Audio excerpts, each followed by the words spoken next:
At least I forget to tell you about the 24-hour live event that's going to be taking place. And I will be doing a collaboration alongside Natasha Vigil and Lorraine and Hugh Benlow. They are the owners of the Black Business Recommendation. It's a fantastic organization that gets Black businesses working and collaborating with one another. Natasha, she runs the Black Wall Street of London. It's a virtual marketplace. Do not forget to subscribe, especially if you're on YouTube. Make sure that you subscribe. Subscribe, hit the button, subscribe, hit the button.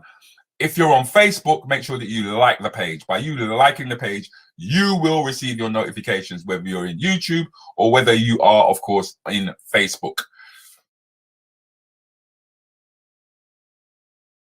We love looking after young people and just basically helping them in their football development. This is where I'm comfortable. This is what gives me the most joy, watching them not being able to kick a ball, and then 6 months later they're able to do things they never envisioned them doing. It's giving back to the community. I've been working for the community all my life, and this is a big part of it, just giving back.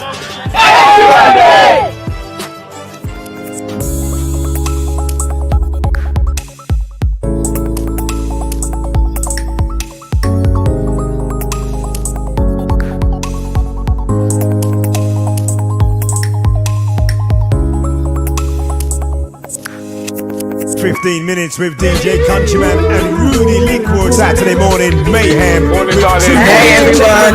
Hey Alex. Me, who am I on the telephone? Come on. Join them with interviews.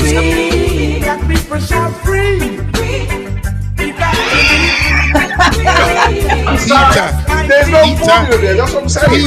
Peter, you be a Peter. It said, can you write down the number 8 times? That means, no, it's not times, that multiplication. It said, write it down 8 times, Peter. And quizzes. You can't repeat a word, it means you can't repeat the same sentence. Let's see then. Countryman is And you not can't allowed. start.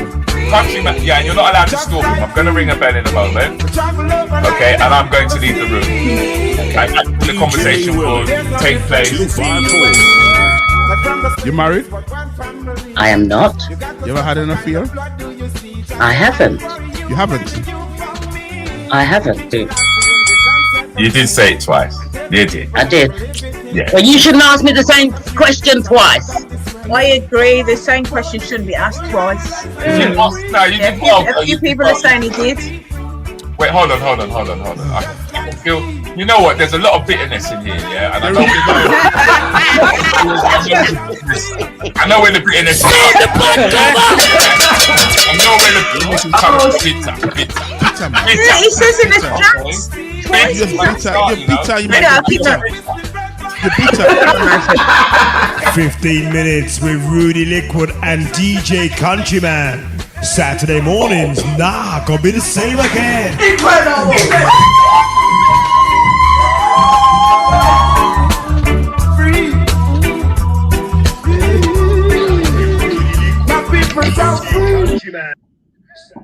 Whoa. Good morning, one and all. Good morning. Morning. Morning, happy Saturday, happy Easter Saturday. Yes. It is Easter, isn't it? Good morning, Liz. Morning, guys. Where's your egg? Morning. Like me, I gotta have an egg for you. We want an egg. Yes. You want an egg? Wild egg.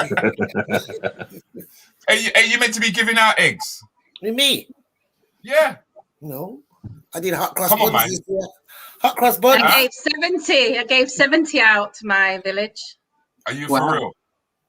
70 Easter eggs. 70. Wow, that's good. No, 70 normal size Easter eggs. We've got 70 kids in the village, so I gave them all an Easter egg. Oh, wicked. Give you a little clap for that. Jesus.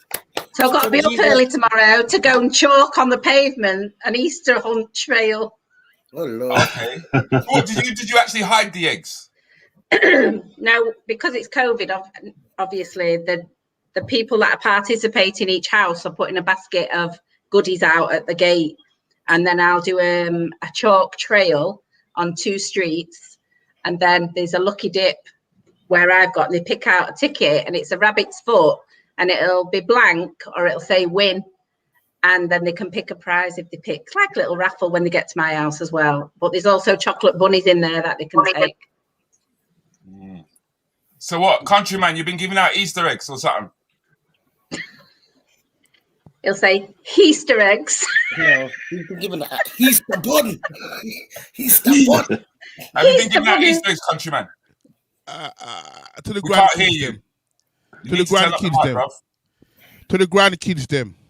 Oh, see. Yeah, I give the grandkids them. So when we gone again now? Who gone? Verona gone. No, Give the grandkids. Claire, no, Claire's there. Claire is here now. I'm losing. Where's Verona? I keep going. Hi, Claire. Where's Verona? Hi, Verona's gone, Hi. isn't it? Hi, Alicia. Hi. Everybody. Carl. Carl Bassett, Wagwan. Wagwan. Hey, country. Too much woman in the room, you know. Too much woman in the room. But you lot are on top, so don't complain. Huh? You lot are on top. Yeah, but you see, I know woman smarter than man. So this is a ploy for them to win the things. Boss, they're not winning nothing today. Hey. Well, as you say that, seeing as you're in this competitive spirit, I think it's a good time for us to bring in our guests this morning. Please welcome, you look like him busy at the moment. You look like him busy, but welcome, Mr. Daddy Ernie. Yo, good morning, everybody. How are you? Morning. Morning. Welcome. How is my good friend from up the motorway? Is that Ernie? You look different. You look like you have intelligence. Of course. I've always got intelligence. It just depends. I noticed that there's 3, how many of us? There's 4 of us and 6 females. We used to 6. Where you the 6 female from? How many female? 1, 2, 3, 4. 4? That's There was more than that. 5. 5. And we take Rudi out of the equation and take Countryman out of the equation. It's me and Carla. What do you mean taking me out of the equation? How you could take me out? So, I'm what, an hermaphrodite or something like that? What am I? What? Am I both sexes? But I thought you was. No, I thought you was controlling things, but for me, Countryman needs a haircut, so he can't really participate in what's going on around here right now. Oh, Rudi, start on country already. Yeah, we call Countryman Captain Caveman.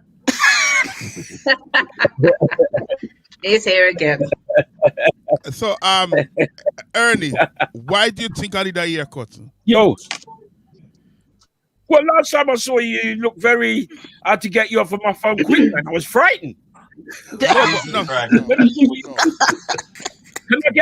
I get a full picture of Countryman? Can I get a full picture of Countryman to see if he looks a bit better than when I last saw him, please, Rudi? I'll see what I can do. But I still don't know why you think I need a haircut for. Why do you think I need a haircut for? Why? Why? Yeah, Because you look a little bit. You looked a little bit rough, man. Oh, I'm used to the sharp Countryman, and now the hair's gone all wild, and so the name Countryman befits the person now. Cause you come from country. Oh, you used to be a refined country. I'm taking the 5th. You know, we used to go to dance and rub, but certain things happen, so we can't go to dance though and rub. So that's kind of what happened. You know, forget it. He doesn't. What you're trying to say, you don't have to fix up yourself now that there's no rubbing going on. You don't have to fix up yourself. All right. Okay. It's letting yourself go a bit. Ain't you, So country? Ernie, what's that around? I said you let yourself go a bit. Let me say go where? Since Where we lockdown. Me not going nowhere. Yes. Yeah, your head's gone somewhere. Your hair's gone somewhere though. Well, So Ernie, Yeah. Go on, Ernie. Sorry. Yo.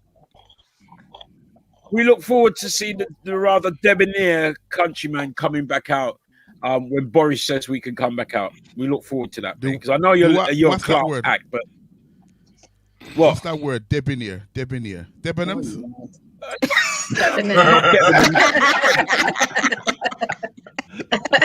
What's wrong with him? Debonums, debonair. Wow, sophisticated countryman. So why you have to pretend you know those long words? Why you have to pretend you know those long words? Well, I've been looking at some long words because I'm coming on with Rudi, Lickwood, and Countryman, so maybe some long words need to be I don't in the back. I don't use case. Ernie, I don't use long words. Rudi, you know what, Ernie? You're gonna see a new side to Countryman today. Yeah. Yes. Okay. I look forward. His backside. Right, Ernie. Ernie. You're gonna see a different side to him. Ernie, let's start your 15 minutes, Ernie. Let's start your 50. Ernie, welcome to 15 minutes with yours truly and Rudi Lickwood and Carl Bassett. Carl is from Cardiff. That's what speak. Yeah, try Newport. It's the same thing. It's not the same thing. It's you got Newport. The same thing. Hey, it's like you must live in Wolverhampton then. No. Country, you live in. Yes. No. No. Same thing. No. Let me know. No, he lives in Wolverhampton. It's the same thing. Carl. No, it's not the same No, it's thing. not. No, well, if Cardiff and Newport's the same thing, it means that Wolverhampton and Birmingham's the same thing. It's not. Okay. You can't talk funny. Yeah? You can ask him to go before you come to us. Okay. But anyway, country, I know the people in Wolverhampton don't want you there anyway. Oh, shame. Oh, dear. Well, I don't want to go to Wolverhampton. Kick him out. They kicked me out. You tell me it's not a red flag day, you know, you're gone. Let's talk to Ernie. Let's talk to Ernie now because we'll take up Ernie time. Hello, everybody. Ernie. Yes. Do I need a pen and paper? Not at the moment. Yes, you need one. Are you worried, Ernie? Are you worried? Yeah, my Well, friend. Rudi My just friend, told me man, to Rudi just told- Relax, man. Normally, on my platform, I give people a little bit of insight exactly what's going to happen. Rudi said, just come on, man, on some questions and just remember this. And it's all like a haze. You know what I mean? That's it. That's all I have to do. So, all right, Ernie, hold on. Let's talk to Ernie because a lot of people here, some of them might know Ernie, might not know Ernie, and some of them might want to get to know you. I'm not calling no name, but some of them might want to get to know you. Ernie, where Ernie come from? Tell me about Ernie. Where do I come from? You know, how did Ernie transpire in the music world? Well, you know, it like all of us youths, music was part of our everyday life growing up in a country that at the moment is not racist. But no, stop it. I love what you just said. But you know, I think if you speak to youths of my time, of my era, everybody will tell you the same thing. The Blue Spot, Graham, you know, some of us was fortunate that our parents, namely the old man, had this little sound system. So we kind of came up through that old era of music. I mean, we was part, let me just, the eye there. We was part of the swinging 60s. And that was what formed this whole music business, the Motown, the Rocksteady, the ska, the pop, all that was really generated during the 60s. So I was part of that generation, you know, and I just kind of grew up step by step, doing my schoolwork and doing music and being involved in dancing. Me and my cousin was a good dancer, so we used to go with the old man when he had his son, and we used to dance and get. So was you a skanker? Was you one of them skankers in the No, dance no, floor? Or... no. We're talking about way before skanking, bruv. We're talking about when we used to do the mashed potato. You remember a dance called the mashed potato? Yeah. The funky chicken. I don't know them No, dances. sir. They're Funky too old. chicken, that idiot dance. The twist. What do you mean? What do you mean? Funky chicken was a dance that everybody. What dance is that? Let me tell you something, Rudy. I'm from the time where I respect my culture. Chicken was not my culture; it was an American thing.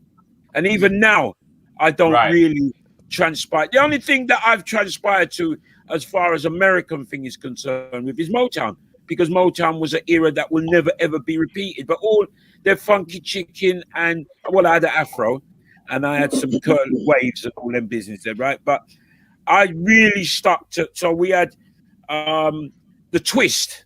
I don't know if that was American, yeah. So we was from the era of the twist, the mashed potato. Yeah. I just missed. We was just too young for the quadrille. But we knew about it, but we was just too young for that dance. See, we're coming from the really root of the whole thing. You know what I mean? Skanking weren't really my thing, really, because I wasn't really skanking was more of a kind of a Rasta. It was a Rasta thing, yeah. Yeah, and I weren't really. They said I was a sweet boy, so I couldn't skank. Is that where you fell? You fell into the line of being a sweet, because you had the sweets boy, you had the sticks man, them. Yeah. Yeah. We weren't really no soul head. Yeah, no, we never busy about no soul head business. We never busy about that. Although soul was in our thing, we weren't no soul head. We was strictly rude boys. Weren't sticks man, because sticks man was a little bit. It was a thief. It was a little. Right. Used to go and pickpocket and all them thing there. Well, not all of them. I know sticks man who never really used to thief. They were just caught up in the whole scenario of what's going on. We were sweet boys, right? So that means we could flex anywhere. We could go to a little skanking dance. We could go to a soul dance, but we was really reggae youths, and it very much like now. We set the trend. Because you know what? You know where I know you from, Ernie? Yeah, Arsden. Yeah, no, but you know where I first know you from? Prison.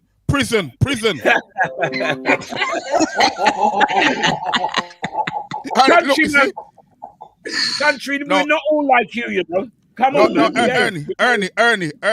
I said prison. Ernie, I said prison, and not one of you said no, it's not true. You don't laugh. So because it's so hilarious. It's so hilarious. That's all you can do is laugh. It's so hilarious. Okay. Where did you know me from, Rudy? Right. Tell me remember when you used to sell fruit and veg? Oh, yes. Yeah, but you was little youth then. That's what I said. Oh, but I want to tell a story. I actually want to tell a story, because the thing is that it was because I watched you on Harlesden High Street, because Ernie used to sell fruit and veg. Yeah, that means you have to get up early in the morning and set up a stall, because you didn't have a shop front, did you? No. What are you talking about? My first, it wasn't mine. I used to work for a gentleman who taught me a whole. He was actually the first real supplier of West Indian food in NW10, and his name was Rafi. But it was his dad Tom, who, looking back now, was a little bit of a racist in current climate. He used to treat the ladies them rough still, but the ladies them used to rough him up still. You know what I mean? But they had a shop front, but what happened? The front came out, and the food was kind of on the pavement, but they did have a shop front, and that's where we worked as youths, as 11, 12-year-olds. That's where that was our Saturday job, and we kind of progressed. And most of the youths them in my age group, like the late Webster Johnson, Johnny Paraskiva, my brother, the great Roy Forbes Allen from Hawkeye Records. Somebody's got something on. Phone or something. We all passed through that shop there. It was like the academy of and that taught us how to deal with people. You know what I mean? Because at a very young age, we used to deal with people by selling them. So you probably used to come down with your mum and you had the trolley basket. That's right. Say, my mum used to come down there. I used to come down there, pull in the trolley. Like we all do. I see this fat you selling fruit and veg. Yeah, man. And I went on. That right? I went on to opposite Hawkeye, Coronation. Do you remember there was a shop called Coronation shop? Across the road from Hawkeye, on the corner. Yeah. You know where Kelvin's mechanics is, round the back there? Yes. Yeah, right that corner where the fish shop is now. Yeah? Yeah. That was the Coronation shop. And I used to sell fruit and veg from there. African Caribbean food from there. Okay. But that was kind of an imposter shop, though. A lot of them are imposter shops because they all take their name from Jamaica, like Blue Mountain. You know, Blue Mountain. What does our friends around there really know about Blue Mountain? But, you know, they study a little bit of history and they say, I know what? We've got all the Caribbean people down here, so we'll call our shop Blue Mountain Peak. And everybody goes and buys it because what used to happen was when I was retailing, because I used to wholesale food from Western International, bring it in from CARICOM. Bring it in from CARICOM. And I used to retail it at Coronation shop there. Okay. And then the West Indian ladies, they used to come early in the morning, you know. This is like 8 o'clock in the morning they would come, see what I had cheap, they would pick up the yam and they used to ask you to cut it. And they would open up and look at the yam and go, that too chowy, and then throw it back. And you go across the road. Head and the tail. That's right. And then they would go across the road to Blue Mountain to buy their stuff. Because I tell you what, go on. Sorry, go on, Rudi. Sorry, carry on. Yeah, because it was difficult for a West Indian shop to survive in Alston selling fruit and veg because of how big Blue Mountain got. I tell you what, I used to do when I was probably about 4 years. I used to walk to the paper shop, put all the newspapers in a one bag, and start delivering them. Oh yeah, paper boy. Yeah, I was a paper boy. And then one day I steal a bike from somebody front car, ride it home, strip it down, paint it, and start riding it. That's what I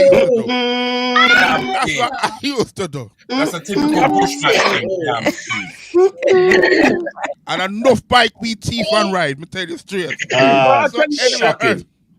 Shocking. If you go through our era, I tell you what, you'll find that because I used to do a paper round. We used to deliver paraffin, do a milk round, work in the green grocery shop. We used to do all them things that we used to thief the bike, and what we used to do, we used to have parts. We used to get the frames. That's right. Yeah. And build a bike. And them bikes, they were better than the ones that they were selling in the shop. Yes. Yeah, because everyone used to... Carl, what did you lot get up to when you was in Newport, though? Because... So same thing. I had a paper round, and then I can remember then I wanted a bike to do my paper round. And then everybody was riding chopper and all that kind of thing. And then big bikes. The rally bikes, chopper rally. Yeah, right. So then my father said, I got you a bike. So when I come home and look at this bike, he paid 50 pence for this bike in a second-hand shop. I just looked at it and thinking, I can't ride that bike. And he just said, fix it up and do it. So gradually I fixed it up. A family friend had he was a panel beat and spray it. So he sprayed it. He put transferred on it. And then when that bike hit the street, it was like the best bike in the area because it was customized to me only, and no one could buy that bike. But but if someone would have stole my bike at that time, I'd have been heartbroken. Because Ernie, Martin Shoe Doctor is saying good morning, and he's calling you a legend. Good morning, Martin Shoe Doctor. He will become a legend in due course. Shoe Doctor will become a legend. And earlier on, I said she recognized him from a cruise. Sorry, Liz. Can I see that? No, Spice said earlier on, she said she thinks she knows him for a cruise in 2017, unless he's got a double. But who don't know Ernie? Ernie all over the place, you know. Yeah. So Ernie, even I know Ernie. In a good way. In a good way. Make that in a good way, Rudi. Must be this same prison cell on the share. Ernie, when Ernie started this jacking though? When we started DJing, you know, the first time I ever played that was for my uncle, and he had a little party around his yard, and we used to have an HMV record player. The first record player they had was actually a gramophone record player. the one where you had the needle, which was the sewing needle. People used to sew with the needle. And we nicked the needle from my mum, and we bought this gramophone for a penny from the Scouts. They had a jumbo set. Oh, we bought Club Scouts. penny. Yeah, Club Scouts up in Cricklewood, where we lived at the time. And we put this needle in it, and we started playing records. But what happened? We scratched up the whole of my old man's records. So he got the thing and threw it out the window. Threw it out the window. We was heartbroken. And that was our debut into owning our own thing. Then we got this record player, HMV record player with 2 knobs on it, and we got some little speakers and connected it up. Because as youths, we was great at connecting things and making things happen. And we connected it up. And then we went and played for my uncle at his party up his house in Kingsbury. And it was cool. It's kind of all right. It was all right. And then from there, we just kind of developed. When we went to secondary school, now we got some money together. And we got a sound system called President Downbeat with my great friend Granty, who me and him is the best of friends up till now. He's supposed to call me for me to come and get my bun, but he ain't called me yet. I'm wondering what's happening.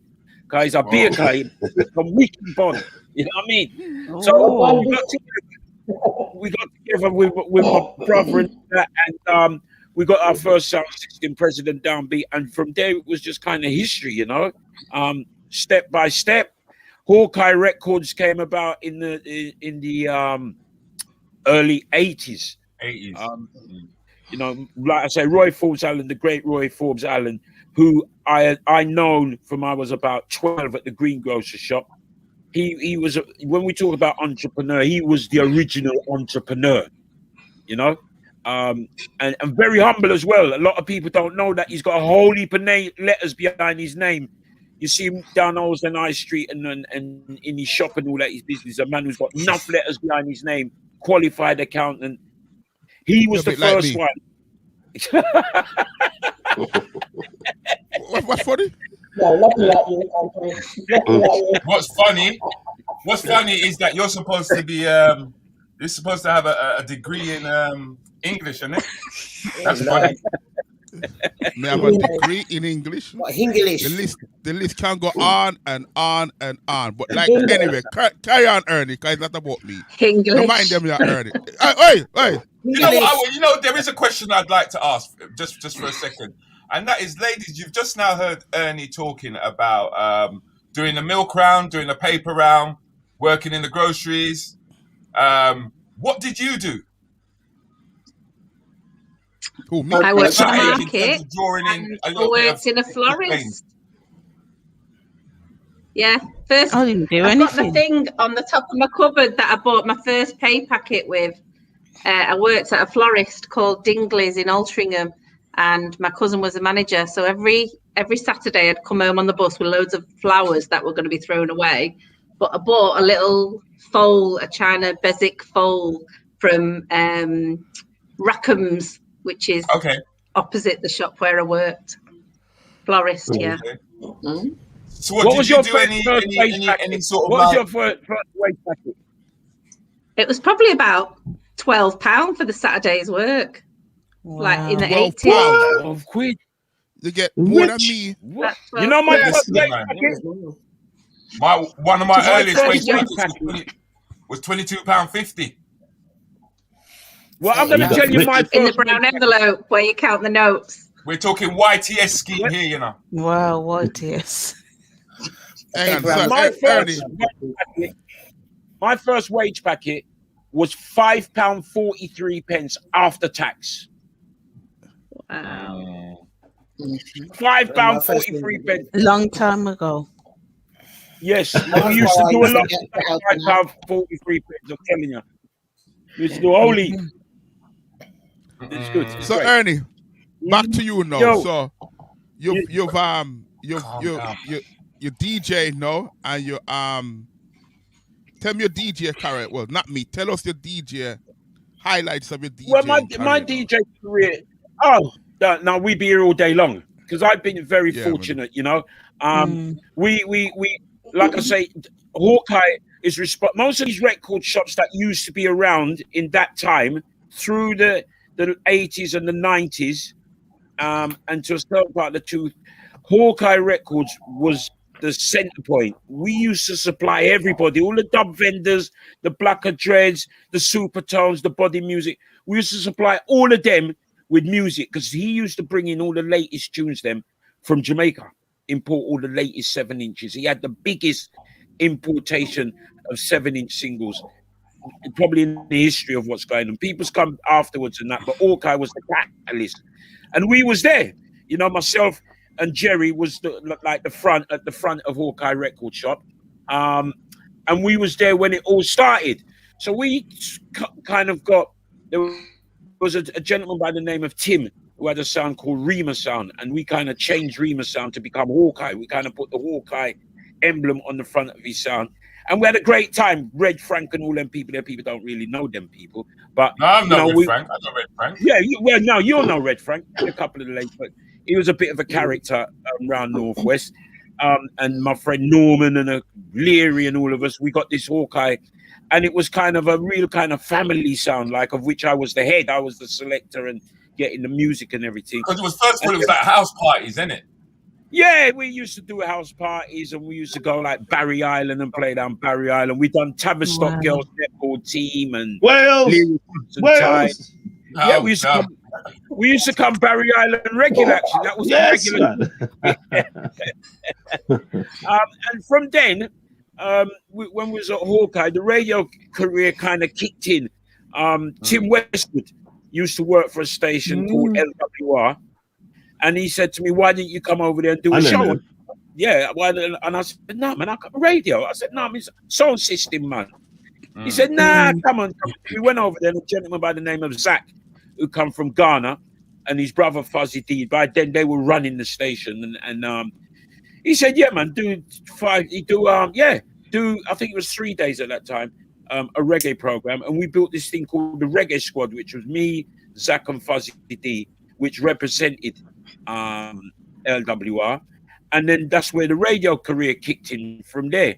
And as you probably, if you know, from them times there right up until even now, a lot of stars was created, not only from LWR, but when we moved on to Choice, that's where, you know, your Sean Pauls and your Budgers and your Jodeci's and all these people became household names, and we was there at that time. So the highlights of the career is many, but I think the one that gave me the most, if I look back, the one that gave me the most privilege was actually hosting International Night. I think it was 1995 at Sunfest in Jamaica. Okay. Oh, wow. That was amazing, because you hear stories of going up there, and if you ain't up to speed, you're going to get pure buckle. So I was terrified that I'm going to go out there and say, come on with something.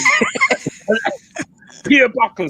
But now I went out there and I done my thing, and the crowd kind of warmed. And when I said, like, if there's any English crew in there, someone push up their hand and all that. And I said, yes, Medea. And that's probably that.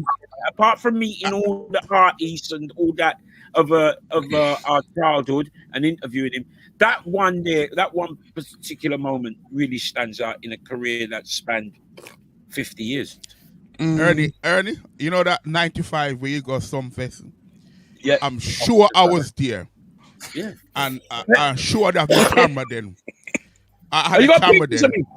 I'm going to have a look. Yeah. If I find them, I'm going to shoot them on Facebook. You know what I mean? That 1995 was a long time ago. Yeah. But I'm sure I was there. Well, I'm sure. The acts that was smashing it then was the likes of Shaggy, Shaka Demus and Pliers, Tony Rebel, Buju, of course, was coming, but they were on a different DJ night. But they were the caliber of artists that was really, they had just started on their career and they were coming. And I think it was 94, 95, Sunfest is marked down. I'm going to make a duty to look. Yeah, but we've had duty to look for them. That's some great. So then, Ernie, when you then found that you were at Choice, and you were doing like 5 nights. I believe you were doing like 5 nights. Is that correct? Yeah, man. The only DJ to do 5 nights on legal radio, reggae. Big up yourself. Big up for that. Come on, man. Big up the brother for that. Big up. Yes, man. Big up. Yeah. And you know what's terrible is that we're in 2021 and I'm still the only man who's done 5 days a week on there. You know, I think that's absolutely disgraceful because we there's no doubt that we can have a 5 day a week reggae program. So what do you think? What do you actually think went wrong at Choice then? Because why was not Choice sold to the community? No, don't be stupid. We get carried away that we can do this and we can do that. What people don't realize is that Choice FM had reached a plateau, right? It needed to go what I call into the top table. They needed to be accepted at the top table. And remember, you know, we're talking what 30 years ago. Yeah. We're not at the top table now. So how was we going to get at the top table then? And that's what we need. But yeah, but if I mean, what now that Choice have gone, you're basically saying sell it on, yeah. But then what have we got now? No, that's what I'm saying, Rudi. Anything that we've got that's good, they come for it. Yeah. By any means necessary, they get it. They get their hands on it. Our culture, the whole shebang, right? I hear people talking like us, and when I turn around, they don't look nothing like me. But they've managed to get into our culture and reinvent themselves, for putting it a better way. What people's got to realize is Choice FM was taken as far as it could go with the people who was there at the time. Immediately Capital got hold of Choice, the advertising level went from here to here. Immediately, those blue chip companies that we was fighting for to get advertising, and they said, nah. All of a sudden, Capital Radio, boom, bum, bum, we was eligible to get those advertising, right? And make no mistake, people say, yeah, man, we got enough businesses to support a black radio station. We ain't. I'm telling you, we have not. And we have to rely on outside sources. So, consequently... Which I totally accept, but I still don't see why it can't be a black organization, yeah? Where our white cousins buy into what we're doing, the same way that we buy into Woolworths, the same way that we buy into Asda, the same way that we buy into mainstream retail outlets. Why cannot society buy into us the same way, considering we are black British? Well, yes, that's a very good question. But do they? We spend our money in all other communities, right? We spend it in the Jewish community, the Indian community, the Chinese community. Nowadays, man's just starting to buy our food, our takeaways. We don't have no big clothes shop on all those things that it takes. You know, the Indian man's got a wealth of shops that his people support and we support. You understand what I'm saying? We don't really support our thing. You got Blue Mountain Peak now, down in Arsden. It Clark. Who's in there? Who's in there, Rudi? Black people are in there. Right. But and you go down sold by Asians. Asian people are selling the food. Right. And you go down by Lloyd's, our lovely little Lloyd shop down in Craven Park. Yeah. And there's a handful of us there. There's a handful. Yeah. Well, I mean, I got like I'm too teeth, I'm too expensive. Before they check and say there's 10 Indian man shops, so when the Indian man go market, he can buy in bulk for 10 shops. And when Lloyd go market, he's just buying for himself. Give the man some money and help him up, right? And help him up, let him grow his business. And then maybe he gets 10 shops, right? And goes market and buys in bulk and can compete. He can't compete if it's in one. You see what I'm saying? Yeah, I do. Because the thing is that this is what I'm saying. When I tell you that you inspired me, I don't think you really understand, right? In that, what I did when I was at Coronation, right, was I set up the Afro-Caribbean Food Manufacturers Association, and I went around the whole of the UK to try and draw all of the retailers together to bulk buy. But we weren't ready for that kind of move. I was 23 at the time. I tell you, it's the same. Yeah. We weren't ready for it. You know how much people owe? You know how much people owe money to Choice FM? The original Choice FM team. You know how much people owe the money where they come and get advertising and they're not paying. 18, listen, man, you lot pricing. Why? You lot were pricing for us, man, because I was a promoter still. Why? And it was like to try and find £800, £1,000, you know what I mean, for a dance. And you know, when you leave, why you make about £200, £50 at the end of it when you look on your pocket. You know, you take out all the expenses. I mean? So, yeah, it's all right. It's all right. People say, no, they shouldn't have sold Choice and Nation. No, if I'm telling you that if they could have kept it, them people who was there, if they could have kept it, they would have kept it. You know what I mean? Well, you got to remember, you know, Choice was set up to fail. I can't even go into that story now. When the book comes out, you'll know. All right, then. Well, let's spin it. Let's spin it for a while then, because the thing is, you had to reinvent yourself after Choice FM let you go. Yeah. Yeah. Because now you're no longer working on the on a legal in that parameter of being legal. Yeah. How did you pivot? Yeah. How did you know pivot? Something? When I first went to Choice and we was there for a while, I'm not going to name people's name, but some of them said, "Oh, me, I'm not going back to no pirate station when I leave here and do." You see me? I said to myself, I am going to be going back to whence I came, because I know that there was no chance of me coming off of Choice and going onto a BBC station or a Capital or anything like that, right? So I just, all the time that I was at Choice, I kept my alignment with the community. I kept my alignment with Vibes FM, Courtney Melody and them, man. They would tell you. And I used to be on all their dances, even though I was on Choice, they used to have me. So it was a simple thing. The transition was simple from Choice to Vibes, you know, and we went to Vibes, and I would like to think that we kind of improved it in the sense of our presentation and that people listened to it and they kind of tried to improve themselves. People call me and say, Ernie, this and that and that. But I don't tell nobody what to do, right? I advise, and if they want to take it on board, they take it on board, because I don't want nobody saying, boy, Daddy Ernie, and who is him for tell me how to present my show? Who is him for tell me this and that? I will advise.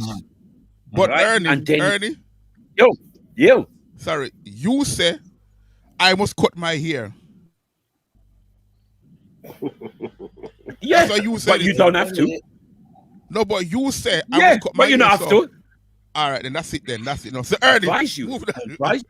Yeah, but once again, what Ernie is saying is he's trying to uplift you, yeah, and that he's trying to help you become a better person. You understand what I'm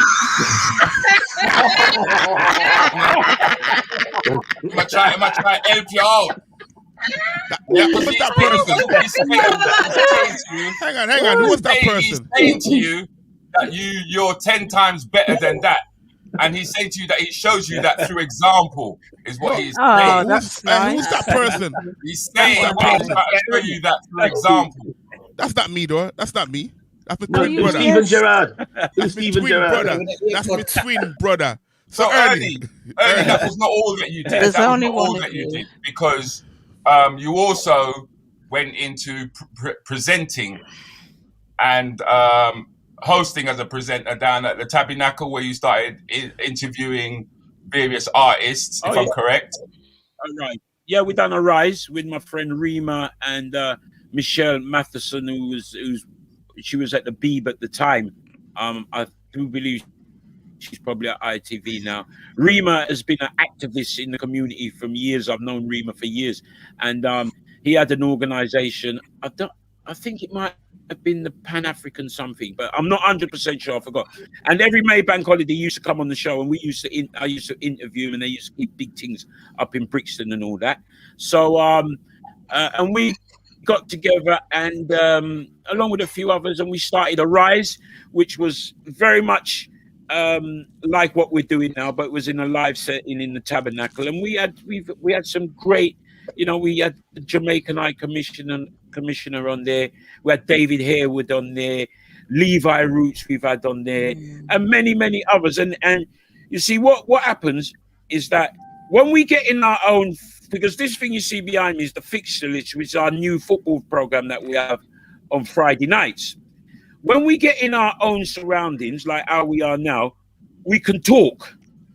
Because if we get somebody who's not like us and they interview us, you know, if I say, why, what, Rudi, what, who we got here now? I can't see. One of the ladies.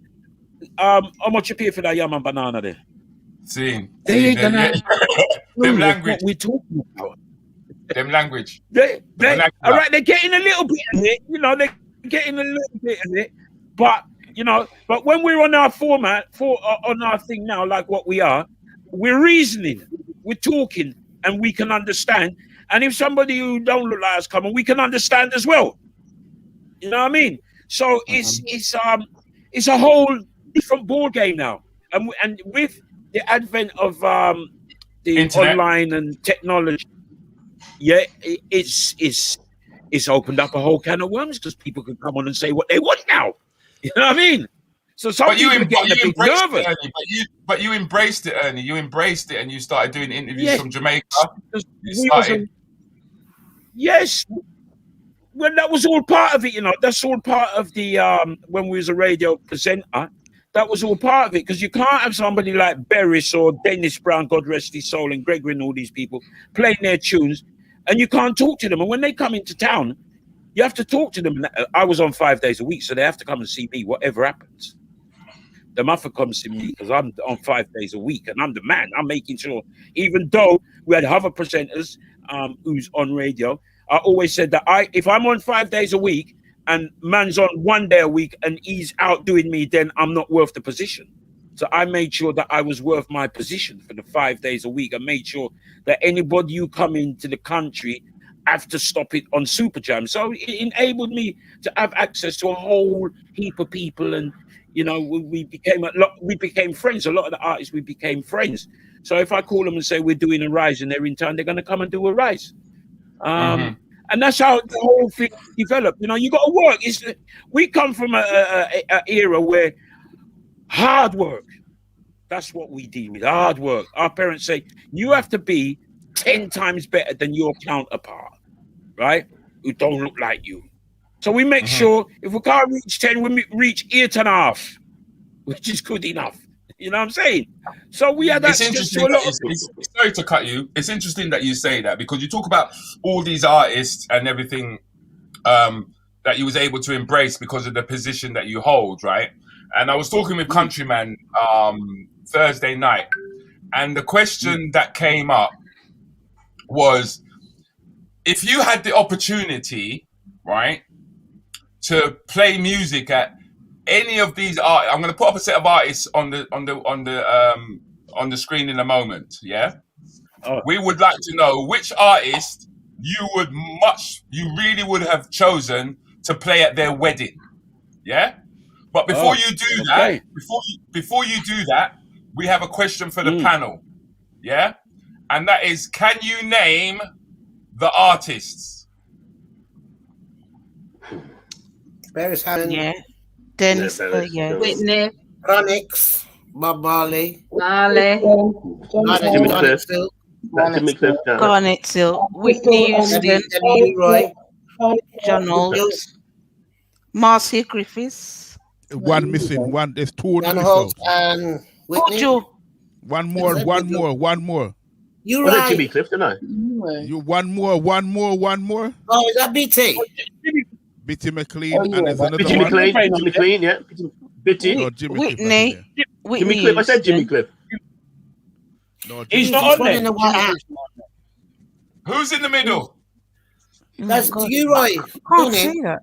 Is it Daddy U-Roy. Okay. No, that's Who's this one on the end? Is that Culture? That's U-Roy. Who's down the bottom right? Bottom right. Shame. Garnet Silk. Garnet Yes, Silk. Garnet Silk. Yeah. Okay. Above Garnet Silk. Above him. Is that Jimmy Cliff, Culture? isn't it? No. Oh, come on. That Jimmy Cliff. No. Jimmy Cliff? No. Jimmy Cliff. You should I have don't by know yourself. that. I don't know that guy. Yeah, try look, man. What? That You is should one just of the smile. greatest vocalists in I'm still in love. Oh. Come on, man. Alton Ellis. Who is he? Alton Ellis. Alton Ellis. Oh wow. Alton Ellis. I haven't seen him look like that. London Black in the background. That was Alton Ellis. Now the question is, before you answer, Daddy Ernie, right? Who would Daddy Ernie pick to play at their wedding?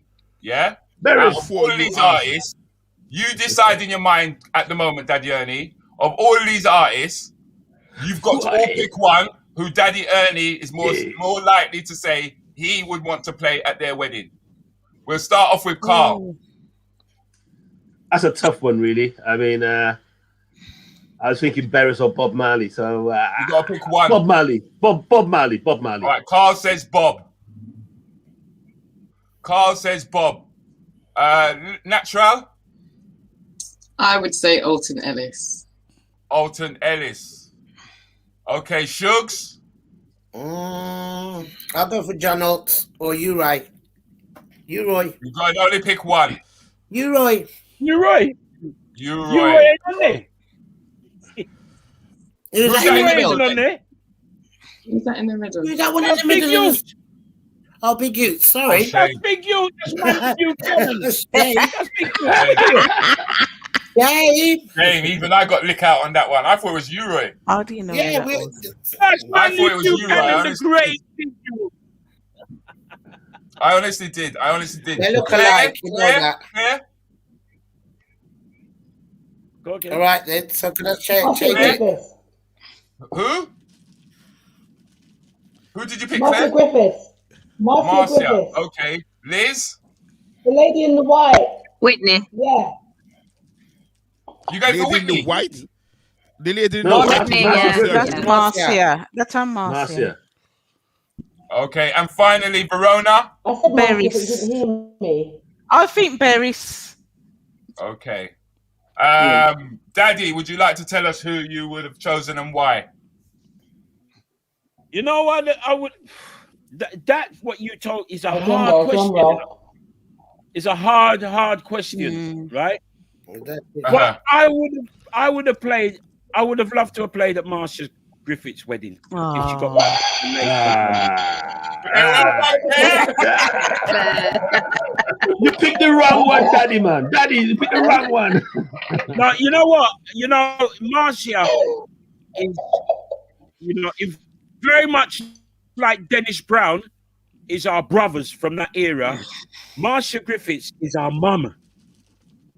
From when we was youth growing up, we always heard about Marcia Griffiths. We had Rosalind Sweat. We had the other females from that time, Phyllis Dillon, people like that. Phyllis Dillon, yeah. Marcia Griffiths was the one who we grew up with. She was our sister, our mum.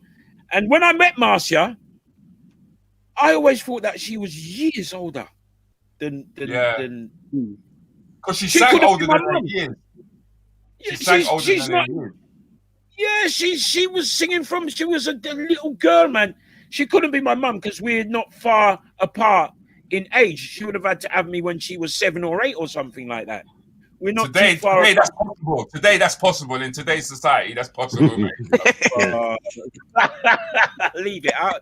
So yeah, Marcia Griffiths. Plus, we're great friends. I can just call Marcia and have a little chat with her like she's my mum or my sister, and she's absolutely fantastic. The first lady of reggae, Marcia Griffiths. I'd have loved to have played at her wedding. And she was getting married to Bob Andy at the time, who was a man. She grew up with him, and young, gifted, and black, and the whole team. So you can imagine that wedding. It would have been heavy, and I would have got some pounds.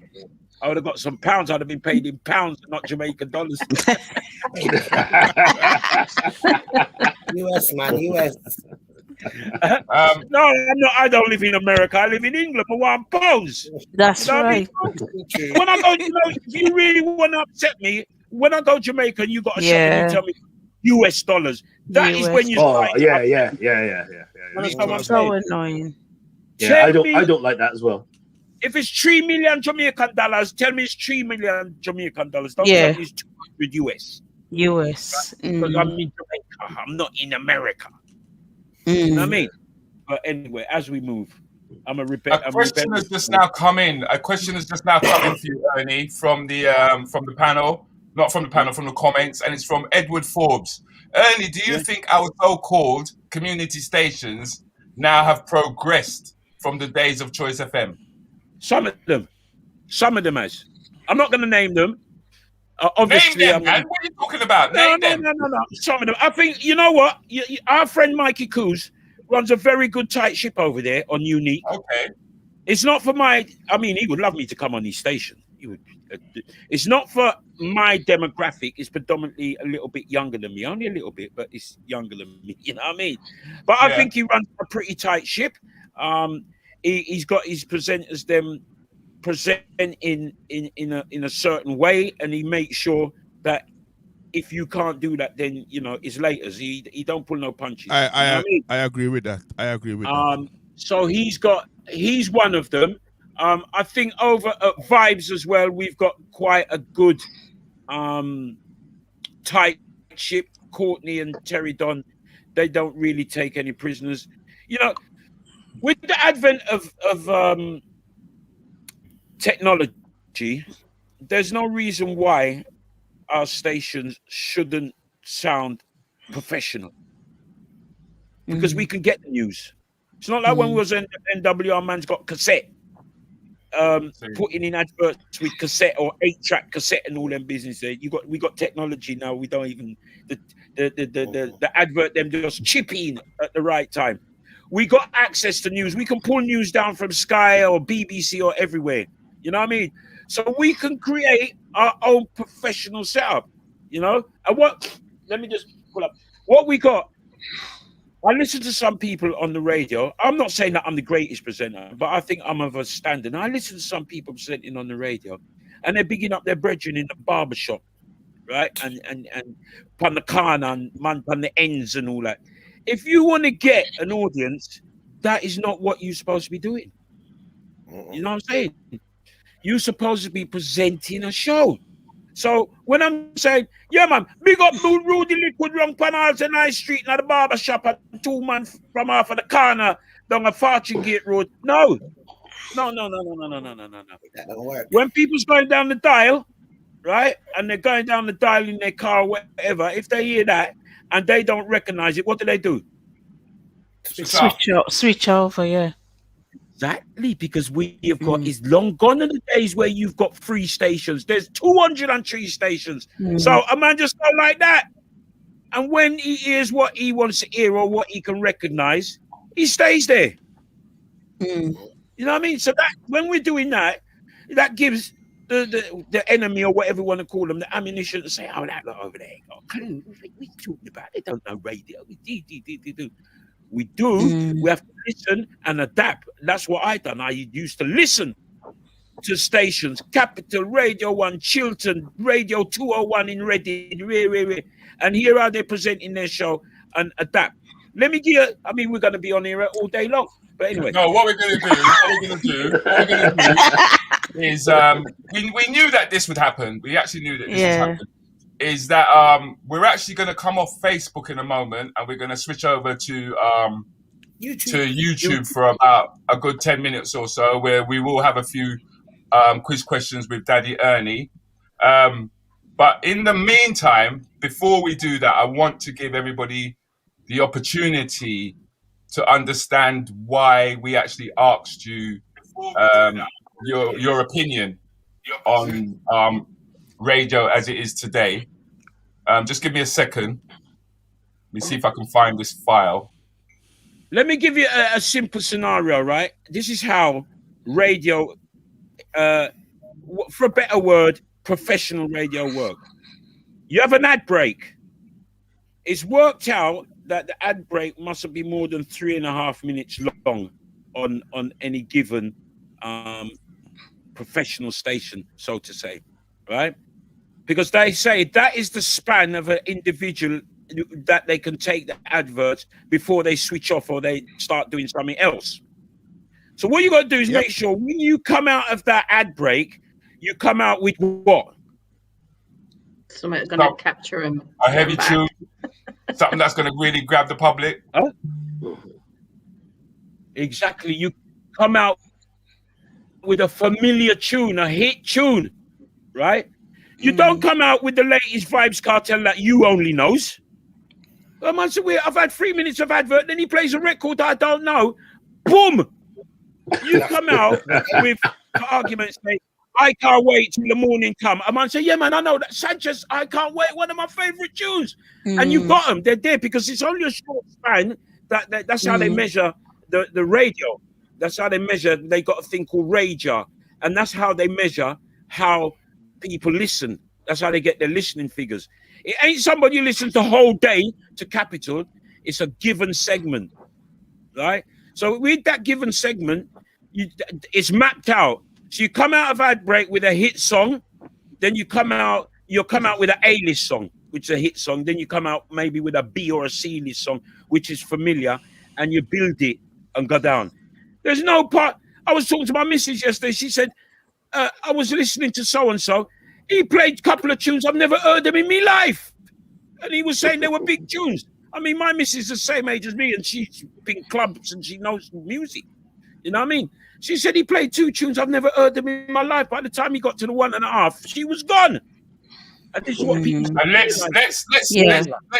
let's all just appreciate the wisdom that just now dropped out of this man, because this is why he received this.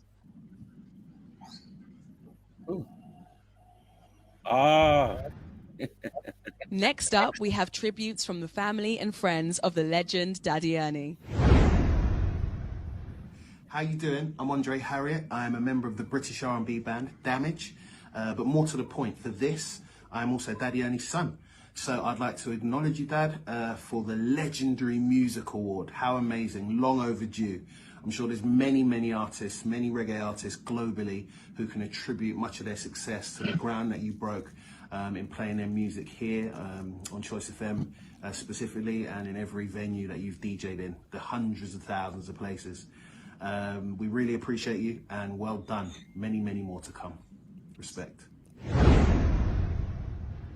I am Evadne Campbell, and I would like to say congratulations to Daddy Ernie on this incredible award. I think it is well overdue, and it is also well deserved.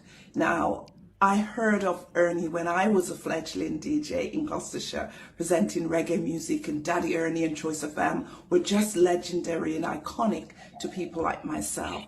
Having met Ernie now, since I moved to London almost 2 decades ago, he has been a real inspiration and a motivation to me. I'm going to stop it there, because I don't want your head get too big. I don't want your head get too big.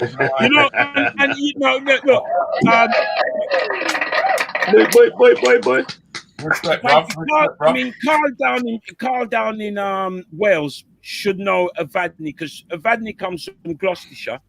She's come up to London, and she's the only black PR company in Britain. She runs Shiloh PR. Shiloh PR. And I mean, you get her on here and she'll tell you some of her fights that she had, and she still has, even today. You know, and this is just all part of the process that we have to work and get there. Yeah, me getting the UEA awards, fantastic. I love all that, right? And I love those awards because they come from the community. They're special awards because they come from the community. And our community is one of the hardest communities to please. Very hard. For me to get that award, I say yes. You know, this week, I'll just tell you, this week we put up a blue plaque outside the building.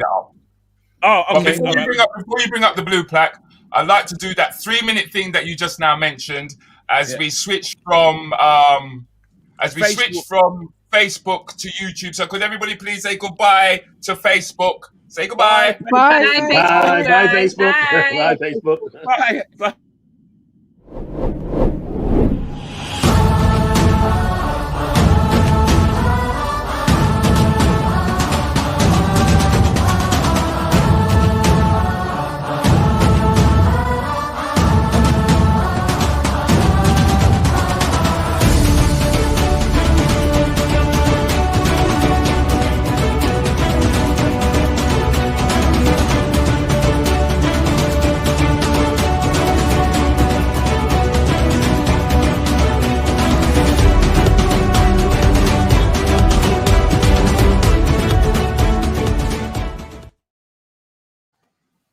That's good. That was just a little that break I wanted to throw in there because later on I'll be joining Natasha Vigil and Black Business Recommendations. We're doing a 24-hour run where we're talking about Black business, we're talking about advice, we're talking about business opportunities. So please do tune into me later on Twitch TV and you can find out more. But at the moment, we are talking to the one and only, he's a legend, Daddy Ernie. Come on, give him another round of applause. Come on.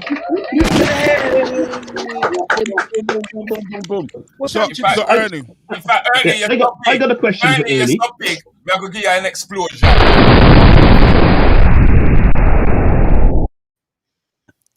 I got a question to Ernie. Yeah, you all that. Well, we've just now left. What's called Facebook. We've just now left Facebook, and we now are on YouTube, right? So we're not out to embarrass you, Danielle. We're not out to embarrass anybody. We're going to move into a couple of quiz questions here. Hang on. Can I just interject 1 minute? Of course you can. You just said you're not out to embarrass anybody. No. Why is you always embarrassing my twin brother? Who? You embarrass yourself. No, I'm not trying to embarrass you. We're on YouTube at the moment. It's just that you tell us stories that I find that are quite ridiculous. He told us that he was in Wolverhampton. He told us that he was in Wolverhampton and he went out to some dance and he came out of this dance, and there was a donkey that was following him, and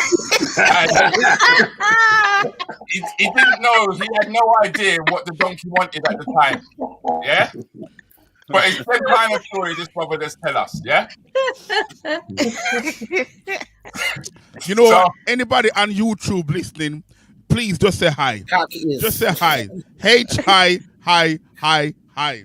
Let's get the highs coming up. Let's get the highs coming up. Gosh. Ernie, don't follow Rudi. Yeah. Ernie, don't follow Rudi. Ernie, what's popping now musically now? I know we never have no dance. This year we never have. We're not going to. I don't know.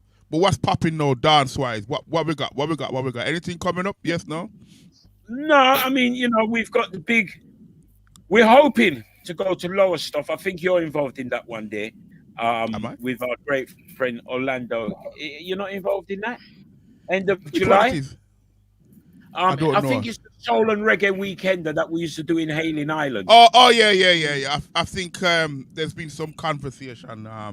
Okay. There's been some conversations, so I'm just waiting on the confirmation and the conversations and the confirmation and blah blah. Okay. But there was.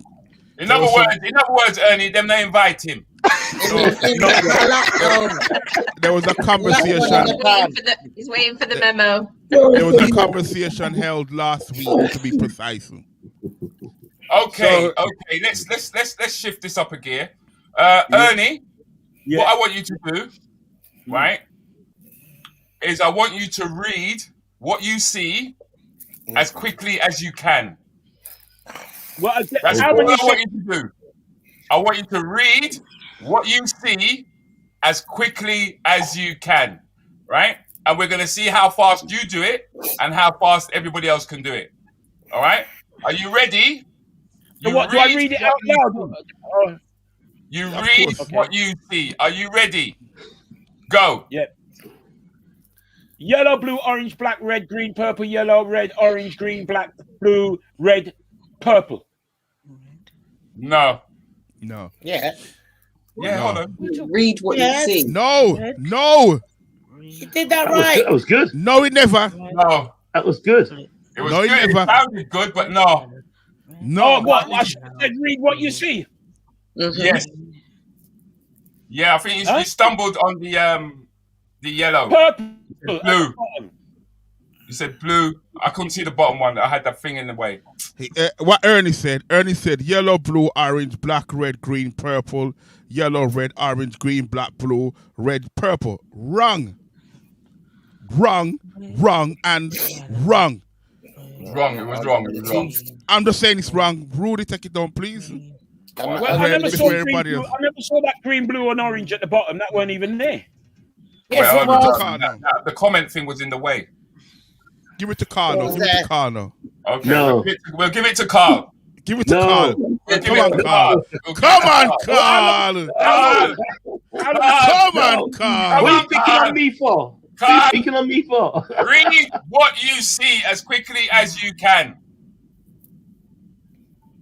Yellow, blue, orange, black, red, green, purple. Yellow, red, orange, green, black, blue, red, purple, green, blue, orange. Yeah, you got through that. You got through that. Wasn't that quick though? Weren't that quick though? Wasn't that quick? Carl, you've done this before. No, it must be the delay in the internet. I know it's like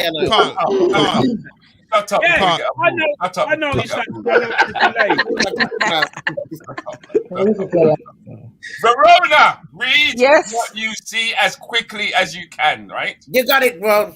I'm with you. Okay. Go. Okay.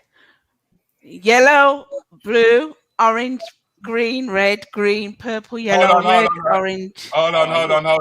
You said green when you should have said black. Uh-huh. Oh, okay. Sorry. Okay, here we go. Lizzie, you ready? Go on, Liz. As quickly as you can, right? The man to beat at the moment is Carl. Well, I weren't mine fast. I was faster than Carl. You haven't allowed. You was faster, but you were wrong. I even think Carl was wrong too as well. No. Yellow, blue, orange, black, red, green, purple, yellow, red, orange, green, black, blue, red, purple, green, blue, orange.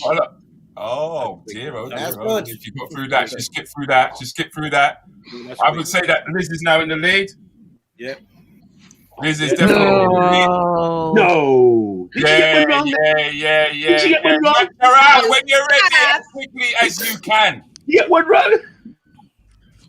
Who? Hold on. You're stalling, Natural. You're definitely stalling. Oh, it's me. Okay. No, Is there any other natural on the platform? No, I'm confused. Sorry. I don't know if Is there any other natural on the platform? Okay, no, there isn't. Okay. Ready? No. Go. Yellow, blue, orange, black, red, green, purple, yellow, red, orange, green, black, blue, red, purple, green, blue, orange. Ooh. That was good. Which lights? That was good. You know what I think she did? I think she deliberately stalled, yeah? I think she deliberately stalled. I think she did. No, she didn't. She did. She stalled, man. Yes, screenshotted it, man. Screenshot it and have it on the next man. And took it to black and white. She did a staller on us, man. She did a staller. No, I was confused. I didn't know whether to say the colour I could see. Yes. Or the colour. Read what you see. What it was. Yeah.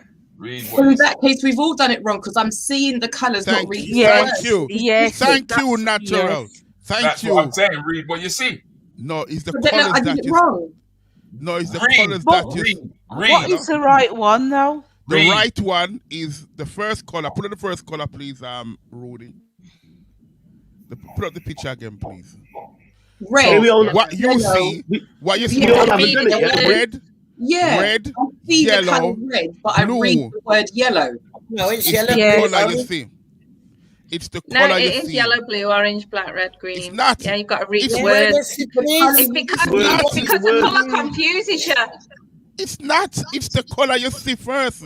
So No, red, you don't- yellow, blue. You don't read. Wait, hold on. Colours. All right, Man, all right. you've actually confused everybody. I have Right? Hold on. You've actually confused everybody. All right. And you mistook Shugs. The sentence was read. Read. What Right. you Hold see. on. If you're gonna read, how do you read? You read words. Thank you. Okay. Hold on. No. What? When you read letters. Yes. Letters make up a word. Colours do not make up a word. Thank you. Okay. Fair enough. Because Okay. I have It's there just to confuse you. because I have a degree in English, I'm not going to argue. No, you can't.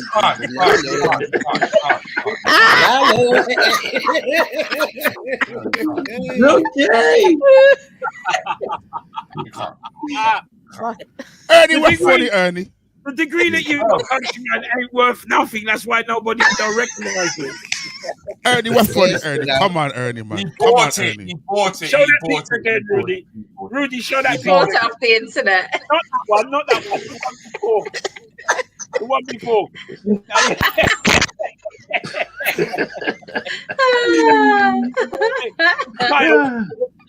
He's a real countryman. He's a real countryman. You know what? I'm not saying a word. I'm gonna do what Piers Morgan do. Just walk on. Okay, that leaves Shugs. Are you ready, Shugs? No. She must have memorized it by now. Here we go, Shugs. Here we go. Yellow, blue, orange, black, red, green, purple, yellow, red, orange, green, black, blue, black, red. All right, you know what happened. See, I know when I went wrong. You know what happened, yeah? Now, really, Shug's supposed to reel chew that because all of the previous contestants, she was last. So she's just... We got Claire. We got Claire. You got Claire as well. I won last time, so I'm all right. You ain't done it already yet, Claire. We got Claire. Claire, are you all right, Claire did darling? it. Has Claire done it? No, Yeah, she did it. No, she haven't yet. No, I haven't done it. No, I haven't done it. Oh, it must have been Brown or I was listening to. Liz just want to win, I've done it, Liz. I've done it. Liz just want to win. I've already done that one. I won that one weeks ago. I've never known Liz to be so competitive like that. Where's Liz? Is it Liz on natural? Is it Liz on natural? Where's Liz gone? She get kicked out, man. She get kicked out. No, Rudi, come on, Rudi. Is it not Wednesday? Is it not Wednesday? I had to kick her out, man. I had to kick her out. Rudi, you can't do that, Rudi. Harsh, isn't it, Rudy? Yeah. All right. I'm not here to be liked. You're winning then. I just want to say before we get to Liz, I also want you to know, Daddy Ernie, just exactly how instrumental you were to the comedy circuit. It was the likes of Jefferson and Whitfield and Angela Marr that you introduced and brought into the dance scene, right? At a very difficult time when people never used to sit down and appreciate the spoken word. So I'm just going to give you a little big up. You know something, Rudy? I noticed when people mention that era, they always I mean, he's not the world's greatest loved person, but they always miss out Jeff Schumann, and he's supposed. No, Dewey's time is coming. Dewey's time is coming. It's coming. All right, he was very instrumental in that early era as well. He was one of the big names. We had Jefferson. In truth, Ernie, Schumann came later in the game. Yeah, but when he came, the impact was enormous. Of course it was, because he had the community links. He had the community links, right? Mm-hmm. As a man who was doing Black history and stuff like that. The position that his sister was in, yeah. And so due to the community links that he had, he galvanized the community together quicker, but he weren't necessarily working the circuit as a stand-up comic. He was not the person who was pioneering, breaking down, going into the clubs and stuff like that. Schumann took people straight into the community centers. Yeah, he took them straight into the town halls. Yeah, and the likes of yourself, when he was not Choice FM and that, the likes of yourself collaborating with him enabled for that to happen. But in terms of the true trailblazers, we have to talk about Angela Marr, Leo Chester, Jefferson and Whitfield, Roger D. So, you know, he's a different... He's coming at a different time. So he's coming off the shoulders of others at the same time. So I'm not... but I am going to get to Schumann. And you're right, there is a story to be told. Oh, there's a big story to be told about Schumann. Definitely. Praying for you. He when he come, he done his thing. You know what I mean? But like you say, Angie. I'm not sure about Roger D. I'm not sure Roger D was there. Yeah, Roger. I'm not sure he was there at the beginning because Angie and Leo Muhammad and all that came more or less the same time as Choice. Maybe just a little bit after, but it was in that same era. So they were able to get a lot of exposure. And Jeff got a lot of exposure before he even went on Choice. Oh, yeah, but the thing is that in terms of the comedy circuit, right? Because remember, Roger D was coming from Manchester, so he didn't have that kind of profile or those connections that Angie and because remember Angie, Jefferson Whitfield and them guys was coming through the church with Basil Mead and all them kind of people there, so they had strong links. Whereas Roger didn't have those kind of links, but he became well respected because he understood the craft at a very early stage. So when yourself and Mystery, right, was introducing the comedians into your circuit, he wasn't privy to that, but he was out there on the circuit. If you follow what I mean. Okay. Well, we didn't know. We never really knew about that because we was very London orientated. Yeah, we that's never right. And what was going on in Birmingham and that. So afterwards that we saw. But they had a comedian in Birmingham. Maybe Countryman can tell us. He's still doing his stuff now. You're talking about you? John Smith. John Smith. John Smith. That's it. John Smith. He was the first one I really knew from up that side. Well, he was the pioneer of setting up the whole UK national comedy network. That goes to John Smith. Yeah, because he followed on the back of the Posse and the BB Crew when they started to do the theatres. Yep. So he's a big name, and he still does his stuff. Yeah, he still does his stuff now. So. I mean, he ended up becoming a Teletubby. He was Tinky Winky, isn't it? Yeah. Oh no, Dipsy won it. Is it Dipsy? Yeah, Dipsy. That's right, Dipsy. Okay. So she was a gay one. Let's just finish this off now with Claire. Claire, are you okay? Are you ready? Wave. Mike's muted. I'm ready. Okay. All right, Claire. What you see, yeah? Let's go. Yellow, green, orange, green, purple, yellow, red, orange, green.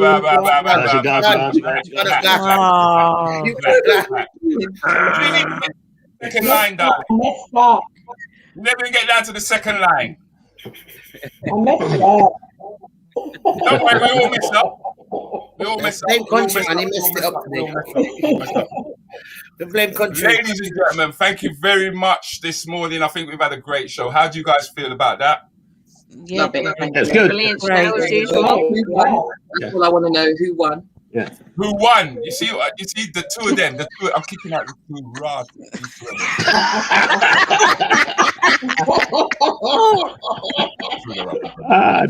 Can I just ask? Hey, listen, I still got my question for Daddy Ernie though. Me too as well. Yes. Can I go first? No, you go first. Then. You sure? I'll let you go first. Give me a manners and respect. I'm a man. Yes, I am a man. Ernie. Yo. You there? Yeah, man. Hello? Tell me about this quickly. Ernie, you have 2 minutes. No, you have 1 minute to tell me about the fixture thing we do on a Friday. 1 minute. Yeah.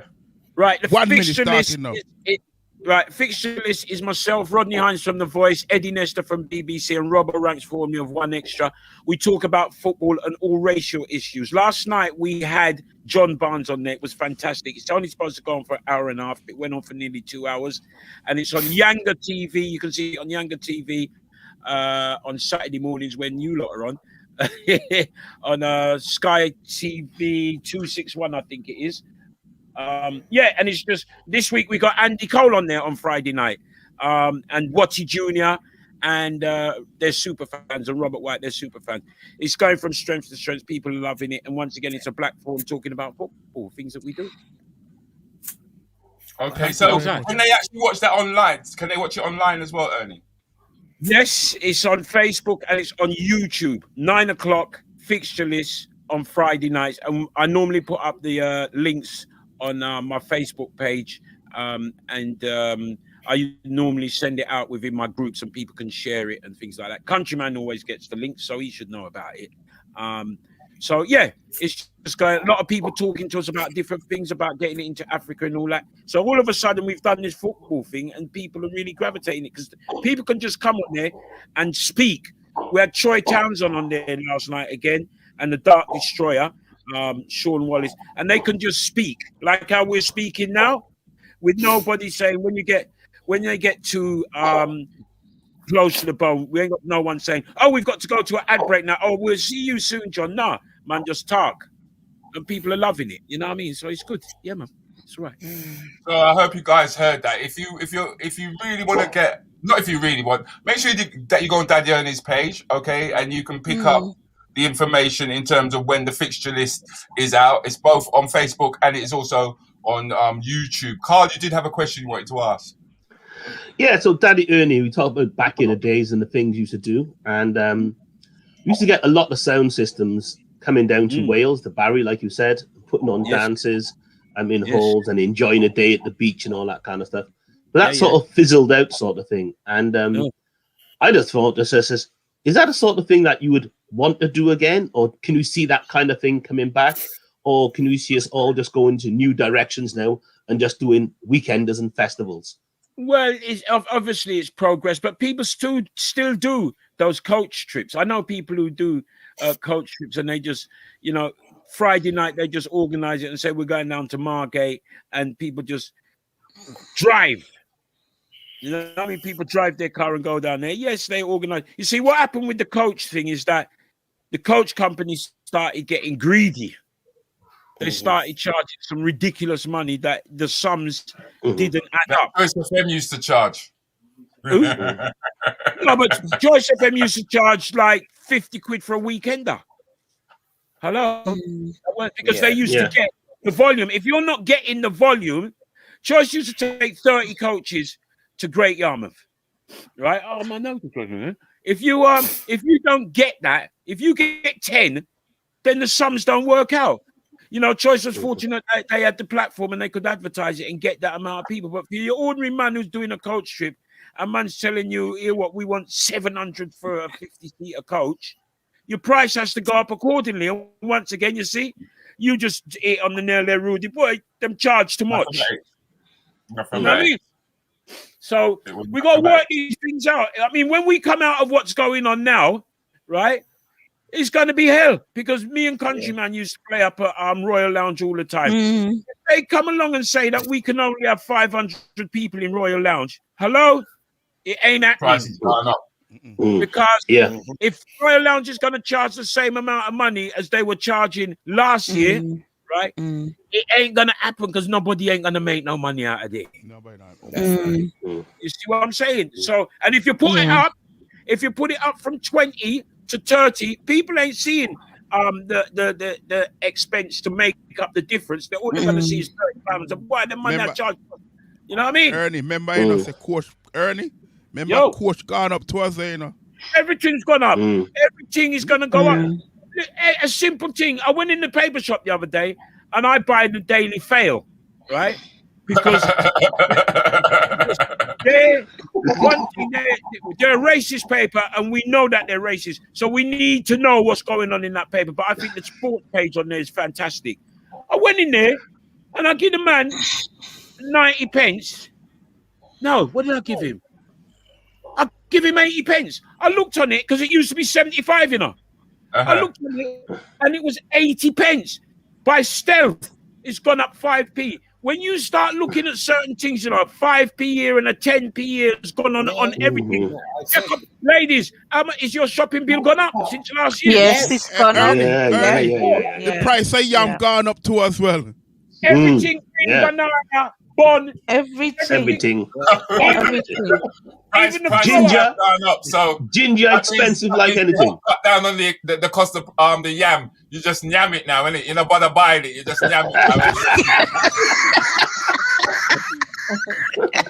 So everything. When we come out of this thing here and people's head get focused on what is going on, people's gonna realize. You see all the utility things and all that. They're gonna smash on some prices on there, boy. I'm telling you. And you know the number one thing? Number one, enough people are out of work, and who's in work they're not getting no wage rise to compensate. No, for that. that's right. Bruv, yeah. Let me tell you, Armageddon. Aki Ghana. I mean, how many people, Drew say it's Easter, went and bought a tin of Aki? Yes. I'm all right. We have Aki in my house. We buy Aki every week. Yeah, man. Every week we buy Aki. I got Aki in my house. No, I got mine from Christmas. I paid £4.30 a tin. No, I got mine for $2.50. We can. It's cheap. That's cheap. That is cheap. See, No, that's man, that's expensive. They're too teeth. £4.30. £2.50. I got my big one. It was $3.99. It was $3.99. Them teeth, mate. 31 pence. I go and tell you something. I went Birmingham one time, see, and I walk in a one patty shop, and the man told me said the patty was 75p. I said, "Teeth, I try teeth me. I me buy 5 and come out."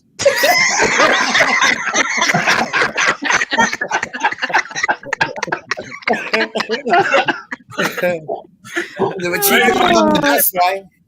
I can remember selling Aki and saltfish. A tin of Aki and saltfish, 7 and 6. Right. Listen, man, you might as well tell us. I don't know what that is. You might as well tell us you had the 35 pence. 7 and 6. Really? It's 5 shillings, is it not? Yeah, 7 and 6. 5 shillings for the Aki and 2 and 6 for the saltfish. And you used to get a pack of saltfish, not no little piece, a pack of saltfish and a proper 7 and 6.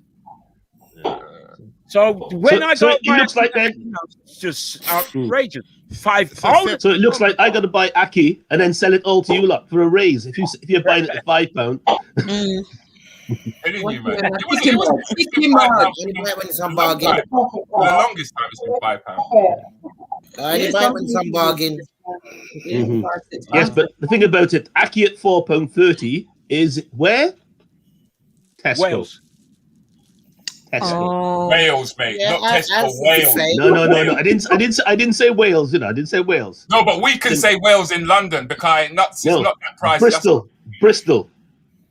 Oh, we got DJ Lioness, Bristol. So so you know it's DJ Lioness, £4.30 a tin. £6. Wow. Yeah. £5.25 down here for the big can. £3 for the small can. I like when we go into these stores now, right? Like Tesco's and Sainsbury's, and you see this thing, World Foods. That's right. Yes, that's right. You got Indian, right? And then you got Polish, which is up there as well. And then you got Caribbean, and it's about like this. It's about that. Small section, innit? Small.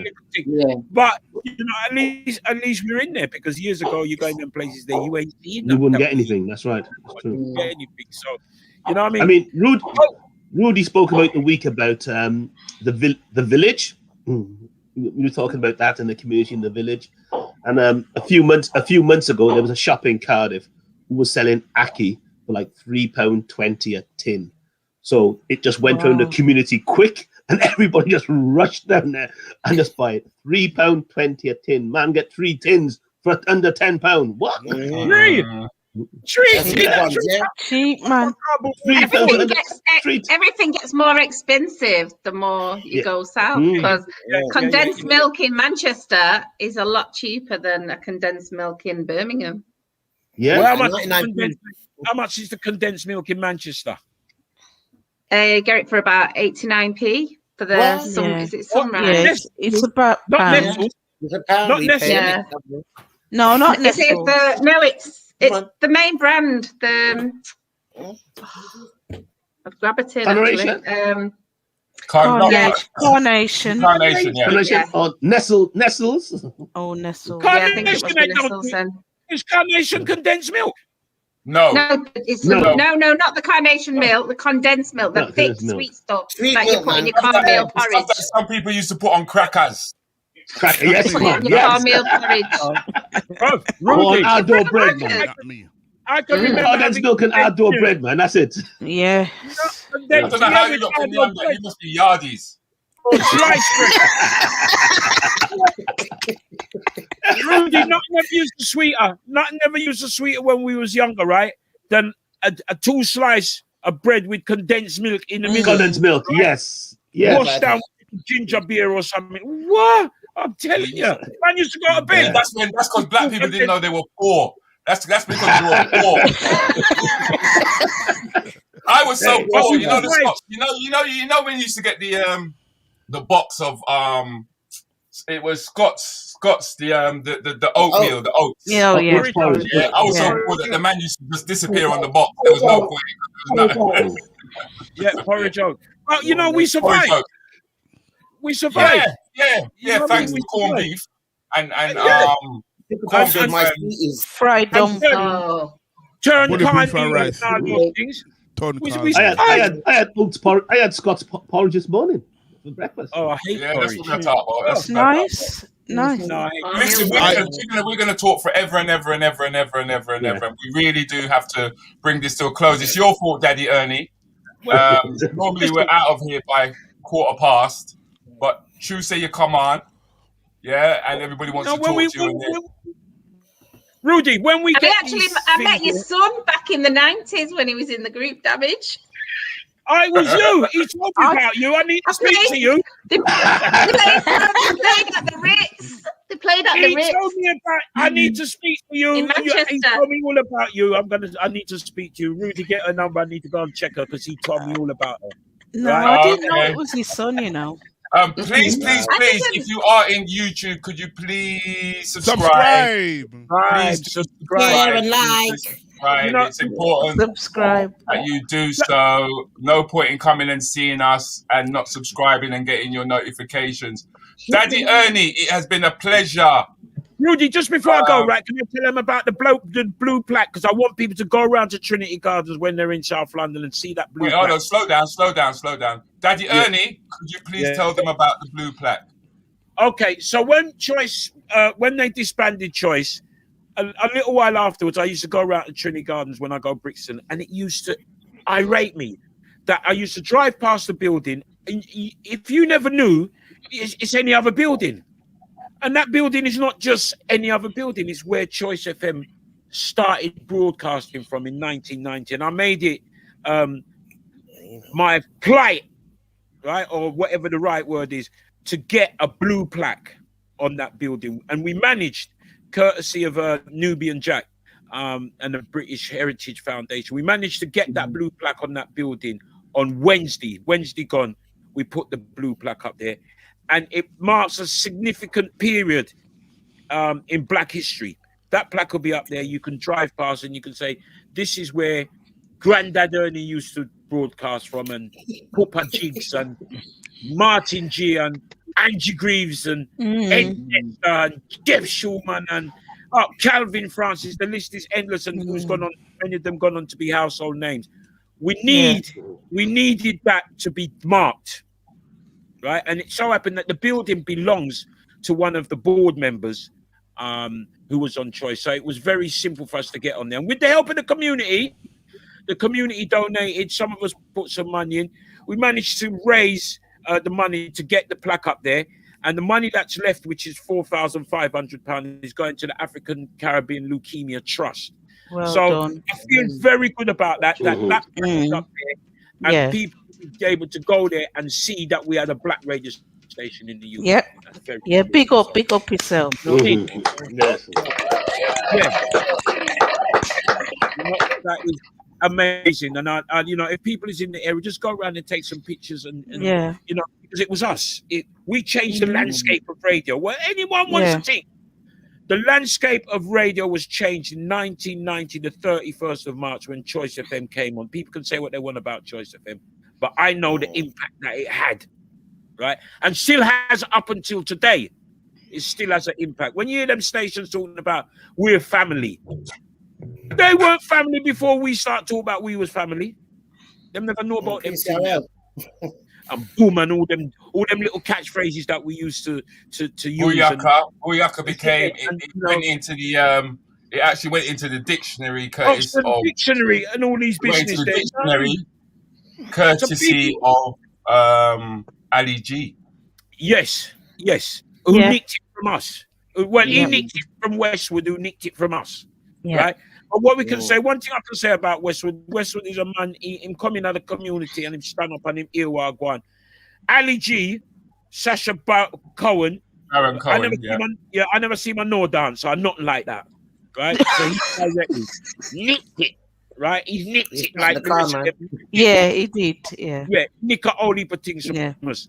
But they can teeth it, but we have to make sure that our kids and the kids that's coming after them know that we originate, because we originate enough things.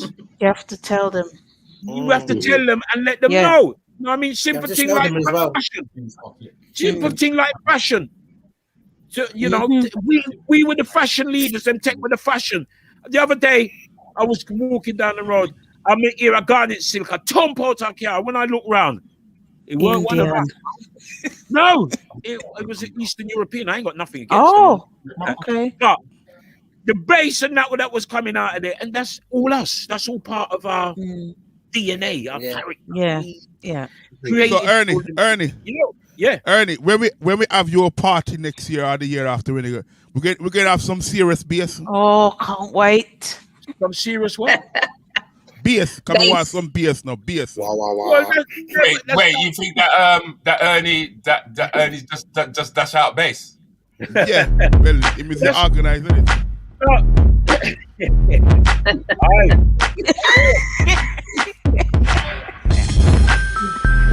Hey, Rudi Lickwood, you be thinking Rudi Lickwood. By now.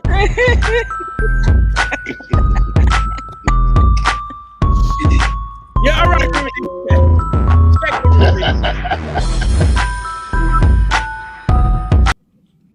Second Rudi. It's Rudi. Baseline.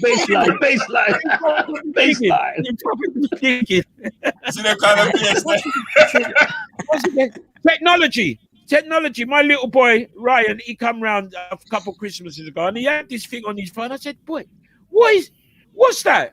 And he just went, "Dad, do this." Boom, boom, boom, boom, boom, and that was the outcome of it. So technology, we got to embrace technology. You know, we got to embrace the youths them, because they got the finger on the pulse. My youngest one is 32, and he's lost compared to his cousin who just turned 16 last week.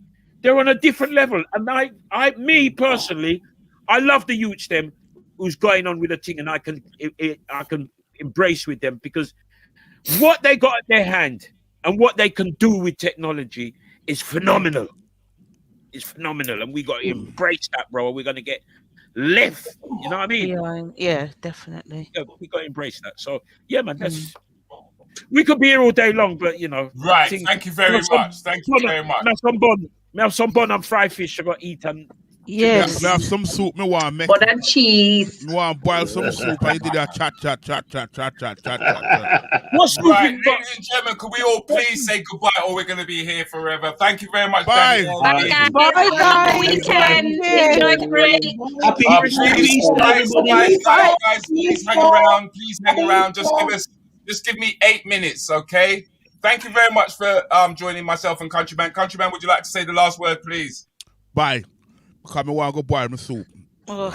See ya, Country. We love looking after young people and just basically helping them in their football development. This is where I'm comfortable. This is what gives me the most joy, watching them not being able to kick a ball, and then 6 months later they're able to do things they never envisioned them doing. It's giving back to the community. I've been working for the community nearly all my life, and this is a big part of it. Just giving back.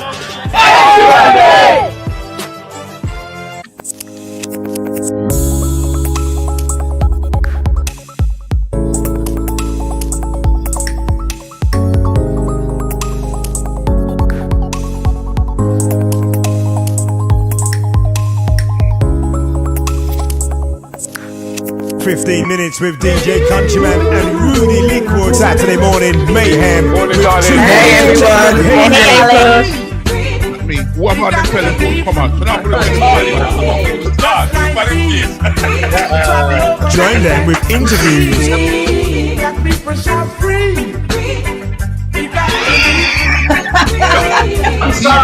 There's no formula there, that's what I'm saying. Peter, it said, can you write down the number 8 times? That means, no, it's not times, that multiplication. It said write it down 8 times, Peter. And quizzes. You can't repeat a word, it means you can't repeat the same sentence. Let's see then. Countryman is and not you allowed. Countryman, yeah, and you're not allowed to stalk him. I'm going to ring a bell in a moment. Okay, and I'm going to leave the room. And the conversation will take place. You married? I am not. You ever had an affair? I haven't. You haven't? I haven't, dude. You did say it twice. You did. I did. Yeah. Well, you shouldn't ask me the same question twice. I agree. The same question shouldn't be asked twice. No, you did. A few people are saying he did. Wait, hold on. I feel, you know what? There's a lot of bitterness in here, yeah. And I know where the bitterness is. I know where the bitterness is coming. Bitter. He says in the chat. You're bitter. You might be bitter. 15 minutes with Rudi Lickwood and DJ Countryman. Saturday mornings, gonna be the same again. Incredible!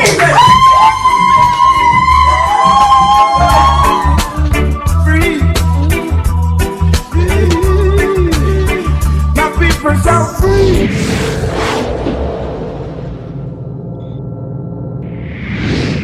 Keeping it real with Rudi Lickwood, the topical interactive chat show where you may end up being one of the guests with special guests and you, the audience. Comedy with Rudi Lickwood. I knew it. What did I tell you, Rufus? What did I tell you? From the first day I bless, I am that girl. I tell you she's no good. I tell Julian she's a snake on the grass. All your little speak softly, walk nicely. Not sit down and make it up, not pull that boy.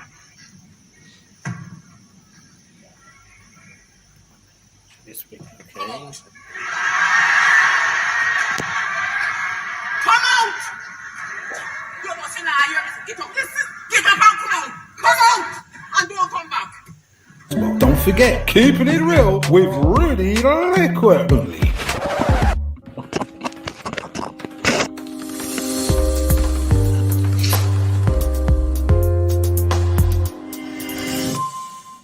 With the Black Wall Street UK app, you can find any black-owned businesses around you with the tap of a finger. So next time you're searching for a nearby hair product store or a nail shop or an estate agent or any black-owned business or service provider, just do a super quick search on the Black Wall Street UK.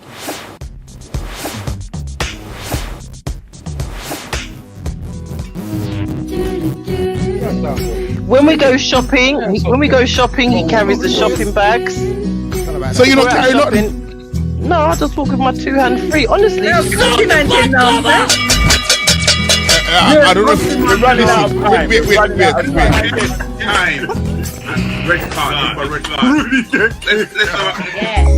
What's your I'll say first of all, those who are on YouTube, make sure you subscribe to YouTube. Respect your husband, alright? Allow him to be the man he can be. Don't cheat, alright? Make sure. Shut up! Allow him to talk. I'm gonna turn off my camera. Yes or no? Altia? No. Never have. Very cool.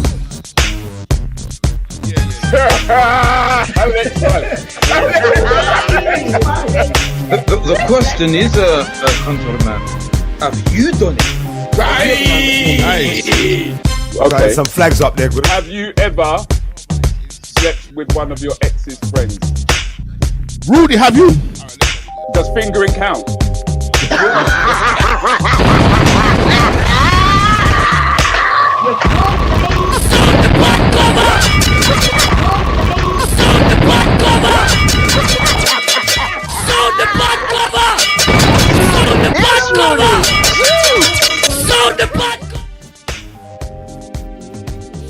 Do not forget to subscribe, especially if you're on YouTube.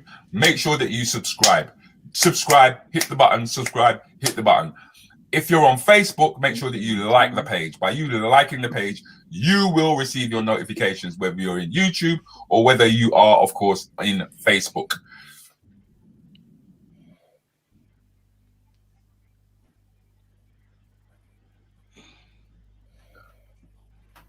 Who that?